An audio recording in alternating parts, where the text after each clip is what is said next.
Assalamualaikum warahmatullahi wabarakatuh. Yang terhormat Bapak Ibu dosen penguji ujian kinerja PPG dalam jabatan periode 1 tahun 2025. Perkenalkan, saya Vina Akmalasania, guru pendidikan agama Islam di SMA Negeri 1 Kepahyang Provinsi Bengkulu, sekaligus mahasiswa PPG dalam jabatan Angkatan 2 tahun 2024 di LPTK IAIN Curug. Hari ini saya akan melaksanakan uji kinerja praktek pembelajaran dengan materi Hakikat Mencintai Allah, Khauf, Raja, dan Tawakal dengan menggunakan metode pembelajaran TPACK. Selamat menyaksikan.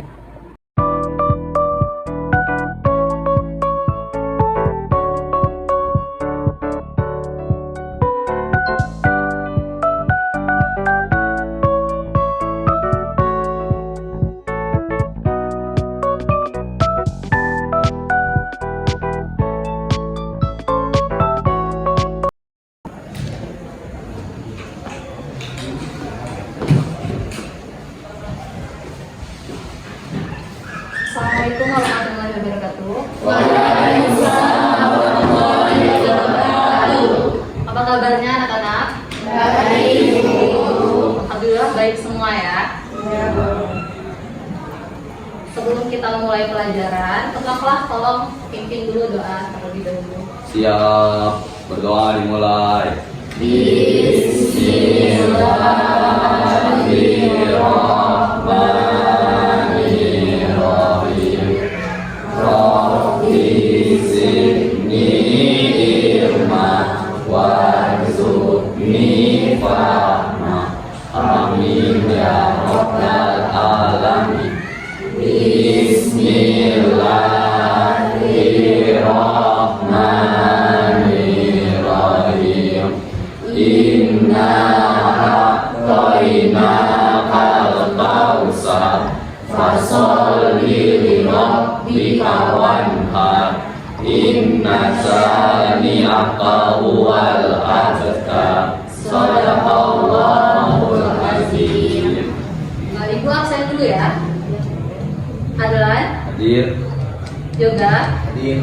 Ocha, hadir, Siva, hadir semua ya. Alhamdulillah kita diberikan nikmat sehat untuk bisa belajar pada hari ini. Sebelum kita masuk materi kita minggu ini, Ibu mau tanya dulu materi kita minggu kemarin tentang apa? Tentang menghindari pergaulan bebas dan Zina. Apa itu zina? Apa zina? Pina apa pina? Melakukan suatu hubungan yang terlarang selayaknya suami istri tanpa ada ikatan pernikahan yang sah. Kalau pergaulan bebas apa pergaulan bebas?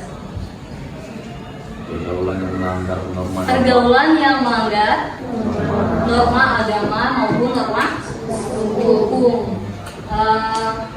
Hal-hal yang mendekati zina apa saja kemarin? Pacaran, chattingan dengan lawan jenis, terus apa lagi? Berdua-duaan dengan yang bukan muhrim. Terus melihat tayangan yang bisa menimbulkan syahwat. Jadi masih ingat semua ya? Sekarang kita masuk materi baru, yaitu hakikat mencintai Allah, khauf atau takut kepada Allah, raja berharap kepada Allah, dan tawakal atau berserah diri kepada Allah. Ibu sampaikan dulu tujuan pembelajaran kita. Yang pertama, siswa mampu menjelaskan makna cinta kepada Allah. Yang kedua, siswa dapat menganalisis peran khauf dan raja dalam meningkatkan keimanan.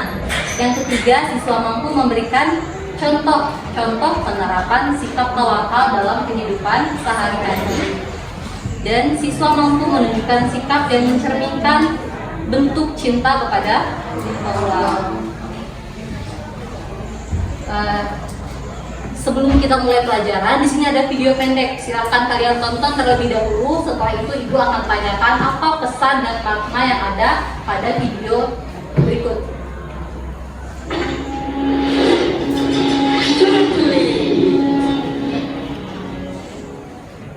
Tak takdir memang kejam. Lagi nyanyi bang? Bukan, baca berita. Oh, iyalah lagi nyanyi, pakai ditanya. Oh ya, ngapain abang di sini? Lagi pesen martabak. Serius? Bukannya di sini hanya jualan kopi ya? Nah, tuh tahu. Kenapa masih nanya ngapain di sini? Kalian ngeselin banget sih. Maksudnya kenapa seharian ngopi mulu? Gak ada kegiatan lain apa? Emang mau ngapain lagi? Bukannya semua yang akan terjadi padaku sudah ditentukan oleh Allah. Jadi percuma aku melakukan sesuatu, ujung-ujungnya kembali ke takdir Allah juga. Wah, pemahaman yang bahaya ini. Ya emang benar kan? Ngapain kerja keras? Kalau takdirnya miskin, ya tetap aja miskin. Memang benar. Jauh sebelum kita diciptakan, Allah sudah menulis semua kehendaknya terhadap kita. Inilah yang disebut dengan qada. Kemudian setelah kita tercipta, kehendaknya itu akan terrealisasi atau terjadi pada kita sekarang. Itulah yang disebut qadar. Tuh kan, jadi kenapa kita harus berusaha? Belum selesai, dengerin dulu. Kita perlu berusaha dan berdoa karena kita tidak tahu sejauh mana Allah berkehendak atas diri kita. Maksudnya, misalnya gini, Allah bisa saja menghendaki Bang Supri saat ini menjadi seorang dokter. Jika 5 tahun lalu, Bang Supri mau melanjutkan kuliah kedokteran, tapi Bang Supri memilih tidak melanjutkan kuliah dan bersenang-senang. Keduanya sama-sama terjadi atas kehendak Allah, tapi Bang Supri lah yang memilih menjadi pengangguran sekarang. Oh gitu. Jadi maksudnya takdir itu ada kalanya bisa dirubah oleh kita. Benar, itulah yang disebut dengan takdir mu'alaq. Takdir yang bisa berubah atas kehendak Allah tergantung pada sebab-sebab yang diusahakan manusia. Lalu, takdir yang tidak bisa dirubah seperti apa? Misalnya takdir kamu dilahirkan ke dunia, atau takdir kamu terlahir sebagai laki-laki seperti sekarang. Inilah yang disebut dengan takdir mubrom, yang tidak bisa dirubah oleh manusia. Artinya kita mau menjadi orang yang bermanfaat atau tidak, sukses atau tidak, itu salah satu dari takdir mu'alaq ya, yang bisa diusahakan manusia. Benar. Jadi apabila manusia merasa sekarang takdirnya buruk, berusahalah dan berdoa agar dapat beralih ke takdir lain yang lebih baik atas izin Allah. Bukannya malah putus asa dan malas-malasan, lalu menyalahkan takdir yang sebenarnya kamu pilih sendiri. Ya, sesungguhnya Allah tidak akan mengubah keadaan suatu kaum sebelum mereka mengubah keadaan diri mereka sendiri. Tidak ada yang bisa menolak takdir Allah kecuali doa. Kira-kira dari video yang sudah kita tonton tadi, apa hikmah atau manfaat yang bisa kita ambil dari video tadi? Hikmah yang dapat kita ambil dari video tersebut adalah dapat mengetahui takdir mu'alaq yang dapat kita ubah dengan usaha kita sendiri. Sedangkan takdir mubrom adalah takdir yang memang tidak bisa kita ubah karena itu sesuai kehendak Allah. Yang lain ada yang mau menambahkan? Cukup? Nah, jadi dari video tadi bisa kita simpulkan bahwa ada 2 macam takdir. Yang pertama takdir mu'alaq, itu takdir yang bisa dirubah. Dan yang kedua ada takdir mubrom, takdir yang tidak bisa dirubah. Contoh takdir yang kita bisa rubah apa? Cita-cita, kesuksesan. Bagaimana berubahnya? Dengan melakukan usaha untuk mencapai cita-cita atau kesuksesan yang ingin kita raih. Selanjutnya di sini ada beberapa pertanyaan. Yang pertama, menurut kalian apa yang menjadi tanda cinta kita kepada Allah dalam kehidupan sehari-hari? Bagaimana bentuk yang menjadi tanda kita mencintai Allah? Menjalankan perintah Allah, Menjalankan perintah Allah dan menjauhi larangan-larangannya. Menjalankan perintah Allah contohnya apa? Sholat, membaca Al-Quran, selalu berbuat baik kepada orang lain, berkata yang jujur. Selanjutnya pertanyaan kedua, apa yang kalian pahami tentang tawakal? Apa itu tawakal? Pernah dengar? Tawakal. Berusaha dan berserah diri. Berusaha dan berserah diri. Jadi tawakal itu artinya kita berusaha terlebih dahulu. Setelah kita berusaha, apapun hasilnya kita serahkan kepada Allah. Selanjutnya di sini ada studi kasus, yaitu tentang seorang remaja yang sedang menghadapi ujian besar dalam hidupnya. Ia takut gagal tetapi tetap memiliki harapan besar kepada Allah dan berusaha semampunya. Apa yang harus dia lakukan untuk menunjukkan tawakalnya kepada Allah? Cara dia untuk menunjukkan tawakalnya yakni dengan selalu berusaha dengan maksimal, kemudian dengan berputus asa, lalu juga selalu berprasangka baik bahwa Allah itu selalu memiliki takdir baik kepada kita. Dan tak lupa yang paling penting juga selalu diiringi dengan doa dan beribadah kepada Allah Subhanahu wa Ta'ala. Jadi tawakal itu harus disertai dengan usaha. Tidak boleh pasrah saja, tapi harus tetap ada usaha yang harus dilakukan. Selanjutnya kita masuk ke diskusi kelompok. Silakan duduk dulu dengan kelompoknya masing-masing.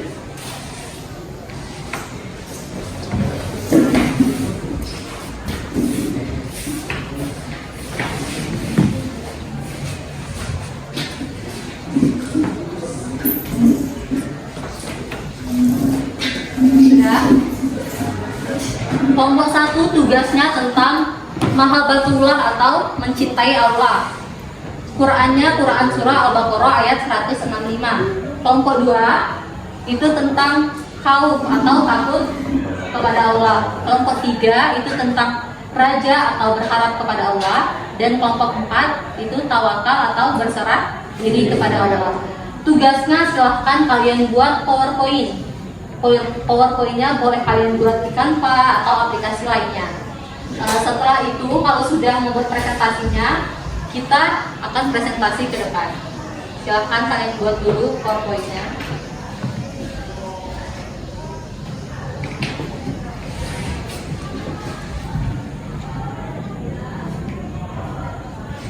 Kendala? Aman?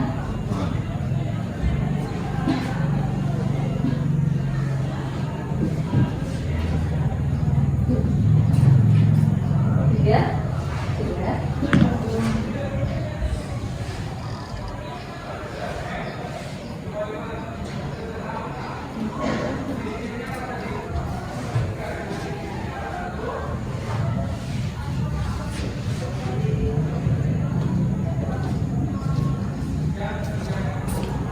Kelompok 4 gimana?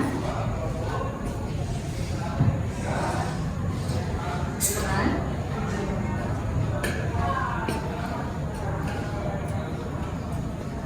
Sudah semua? Kalau sudah, silakan kelompok 1 akan presentasikan hasil diskusinya.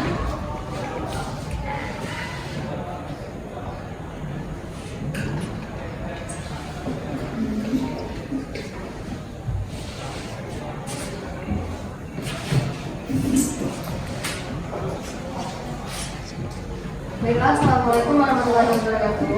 Waalaikumsalam warahmatullahi wabarakatuh. Saya Ustaz Sabila Utama akan mempresentasikan hasil dari 3 kelompok kami, yaitu tentang hakikat mencintai Allah. Di sini kami mengambil Quran surah Al-Baqarah ayat 125 yang artinya, di antara manusia ada yang menjadikan sesuatu selain Allah sebagai tandingan-tandingan baginya yang mereka cintai seperti mencintai Allah. Adapun orang-orang yang beriman sangat kuat cinta mereka kepada Allah. Sekiranya orang-orang yang berbuat zalim itu melihat ketika mereka melihat azab pada hari kiamat bahwa kekuatan itu semua milik Allah dan bahwa Allah sangat keras azabnya, niscaya mereka akan menyesal.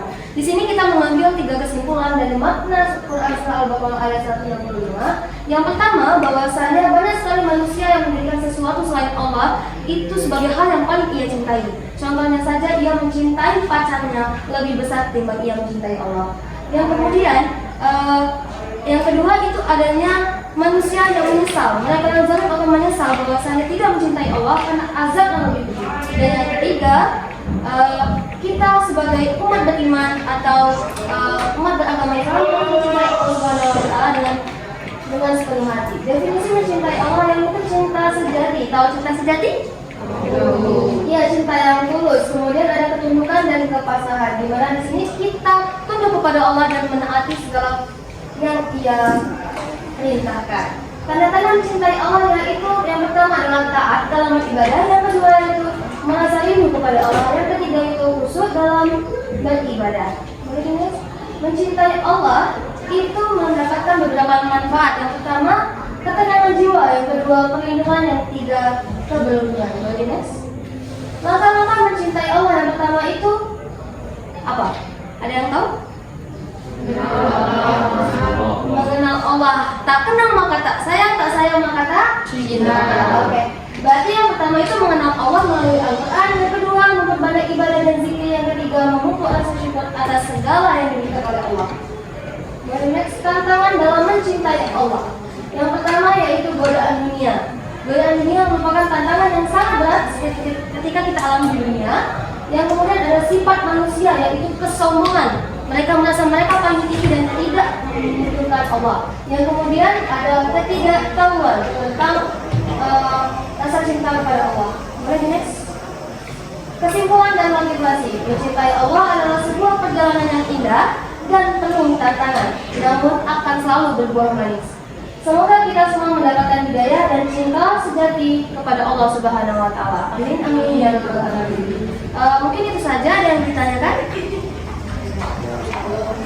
Bila tidak, saya akhiri. Saya Osman Salwa Utama, pamit undur diri. Jika salah kata saya mohon maaf. Jika ada kesalahan jangan dimasukkan ke dalam hati. Saya akhiri. Wabillahi taufiq wal hidayah. Wassalamualaikum warahmatullahi wabarakatuh. Waalaikumsalam. Lanjut kelompok 2.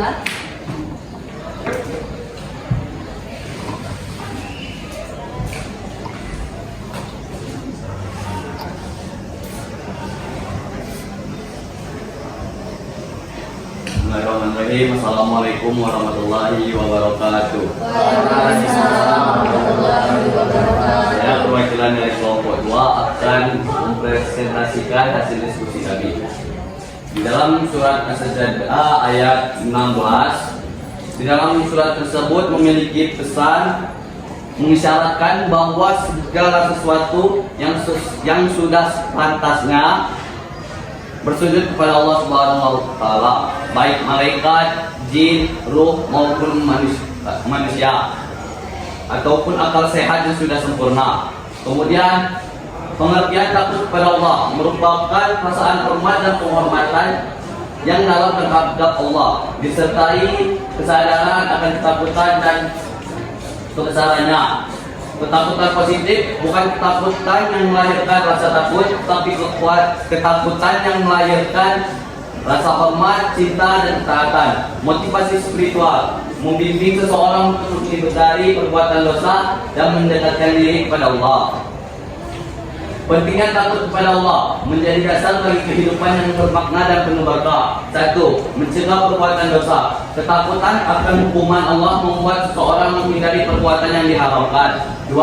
Memperkuat iman. Rasa takut yang melahirkan ketaatan, cinta, dan rasa syukur akan memperkuat iman. 3. Menuju kebahagiaan. Ketaatan kepada Allah membawa ketenangan hati, kebahagiaan, dan keselamatan dunia maupun akhirat. Kemudian tanda-tanda orang yang takut kepada Allah. Yang pertama, cinta kepada Allah. 2. Rajin beribadah. 3. Bersikap baik. Dan 4. Jujur dan amanah. Langkah-langkah menumbuhkan rasa takut kepada Allah: mengenal Allah, mempelajari sifat, asma, dan kekuatan Allah melalui Al-Quran dan hadis-hadis Rasul. Kemudian yang kedua, memikirkan akhirat, membayangkan kehidupan di akhirat, surga dan neraka. Ketiga, berzikir dan berdoa. 4. Menjalankan ibadah. Manfaat memiliki rasa takut kepada Allah: 1. Ketenangan hati. Rasa takut kepada Allah melahirkan ketenangan hati karena merasa terlindungi dan dijaga olehnya. Kedua, hidup bermakna, membuat hidup memiliki tujuan dan arah yang jelas. Ketiga, kebahagiaan sejati, memiliki rasa takut kepada Allah, membawa kebahagiaan sejati yang tidak ternilai dan bertahan lama. Sekian dari presentasi dari saya. Apakah ada yang ingin ditanyakan? Sekian dari saya akhiri. Wassalamualaikum warahmatullahi wabarakatuh. Waalaikumsalam warahmatullahi wabarakatuh. Itulah tadi hasil presentasi dari keempat kelompok. Kira-kira apa yang bisa kita ambil dari hasil diskusi kita tadi? Ada yang mau menyimpulkan? Tadi ada beberapa materi yang kita bahas. Yang pertama mencintai Allah. Bagaimana bentuk kita mencintai Allah? Bagaimana bentuk mencintai Allah? Melakukan ibadah, contohnya sholat, puasa, mengaji. Yang kedua, menjauhi apa yang dilarang oleh Allah. Contohnya menjauhi hal-hal buruk, contohnya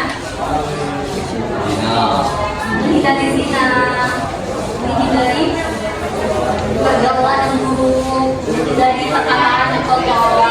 Terus selanjutnya yang kedua, khauf atau takut. Apa itu khauf atau takut? Bagaimana bentuk yang membuktikan bahwa kita takut kepada Allah? Dengan rajin melakukan ibadah. Yang kedua, menghindari apa yang tidak disukai Allah. Contohnya mencontek, apalagi berdagang tapi tidak jujur. Selanjutnya raja, apa itu raja? Berharap kepada Allah. Bagaimana bentuk berharap kepada Allah?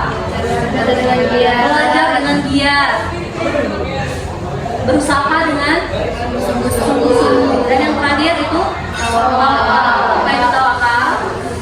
Berusaha dan berserah diri. Setelah berusaha baru kita serahkan hasilnya kepada Allah. Selanjutnya di sini ada refleksi pembelajaran kita pada hari ini. Silakan kalian isi terlebih dahulu.